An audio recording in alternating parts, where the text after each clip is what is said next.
안녕하세요 여러분, 디파이 유튜버 돈독이입니다. 제가 그동안 많은 일들이 있었습니다.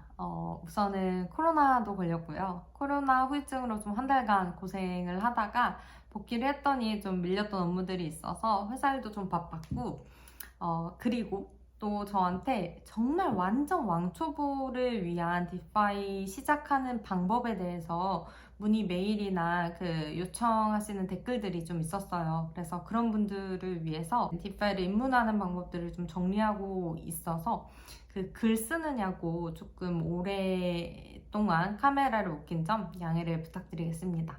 오늘은 정말 카메라를 켜지 않을 수 없는 날이었는데요. 새벽부터 제 핸드폰에 루나 토큰이 폭락을 하고 있다라고 알람이 계속 울리고 있었어요. 그래서 저도 밤잠을 좀 설쳤습니다. 루나 토큰이 떨어진 거에 대해서 제가 조심스럽습니다. 왜냐하면은 지난번 영상 올린 거에 대해서 반대 의견을 말씀해주신 분들이 많이 계시기는 했었는데, 지금 투자에서 이제 손실을 보신 분들이 마음이 정말 힘드실 거거든요. 저도 경험해봐서 알지만 정말 마음이 힘드신데, 혹시나 제가 쉽게 말해서 내 말 잘 듣지 그랬어 라는 뜻으로 전달이 될까봐 조심스럽게 좀 카메라를 켰습니다. 오늘 영상 내용은 누군가의 의견에 반박하고자 하는 목적도 전혀 아니고요. 또 테라 네트워크의 프로젝트 팀이 있죠.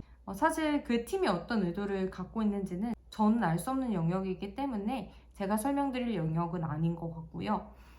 저는 결과적으로 현황이 어떻게 되고 있는지, 그리고 저 개인적으로 어떤 대응을 했는지, 그리고 마지막으로 내 대응에 있어서 미흡했던 점, 그러니까 다시 2달 전으로 돌아간다라고 하면 나는 어떤 준비를 할 것인지를 저도 정리하면서 여러분에게 또 공유를 드리고자 합니다.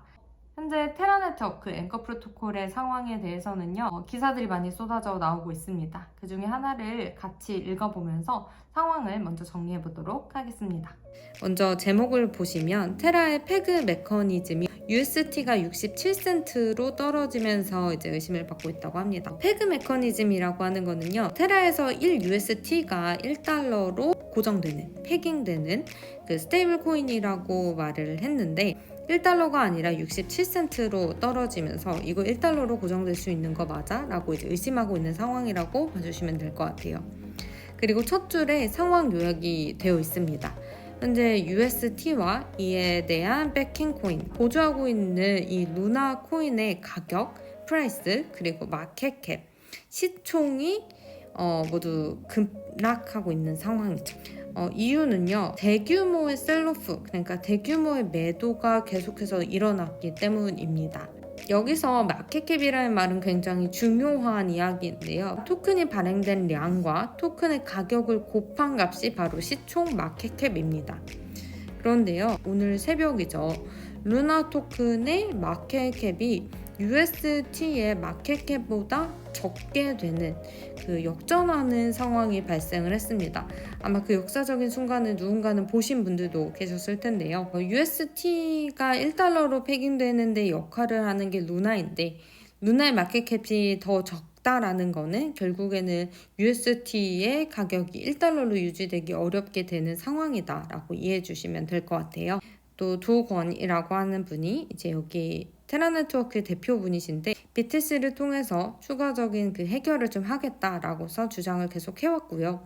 결과론적으로 BTC를 통해서 UST가 1달러 이하로 떨어지지 않도록 노력하겠다라고 하는 거에서는 긍정적인 임팩트는 가져오지 못했습니다. 현재까지는 이 UST 토큰이 1달러로 회복하지 못하고 루나는 계속해서 급락을 하고 있는 상황이라고 보시면 될 것 같고요.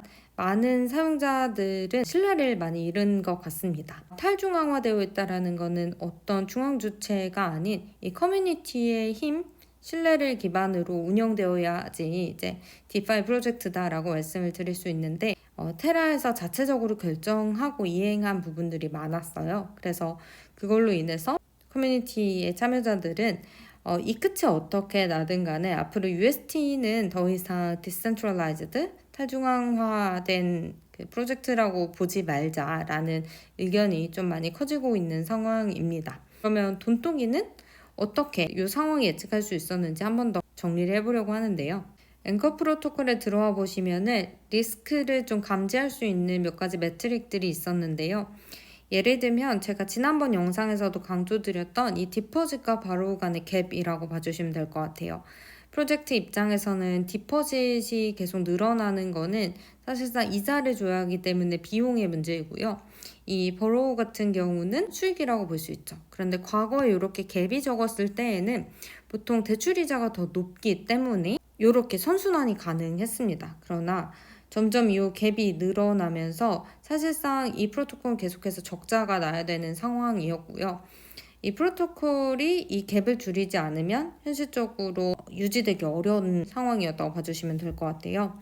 근데 이 갭을 줄이기 위해서 프로젝트 팀은 노력을 했죠. 바로 이 APY 고정금리를 20% 이상 주는 게 아니라 변동금리로 변동함으로써 이자율을 약간 낮추고 이제 선순환으로 가고자 노력을 했는데요. 이 API가 대폭 낮아지면서 건강한 정도의 그 금리가 유지되었다라고 한다면 오히려 프로젝트가 지속할 수 있었을 거라고 예상을 하는데요. 실제로 그렇지 못했고요. 더 안 좋은 상황은 이 둘 간의 갭이 벌어지는데 둘 다 하락하면서 벌어지는 게 이제 최악의 상황이라고 보시면 될 것 같아요.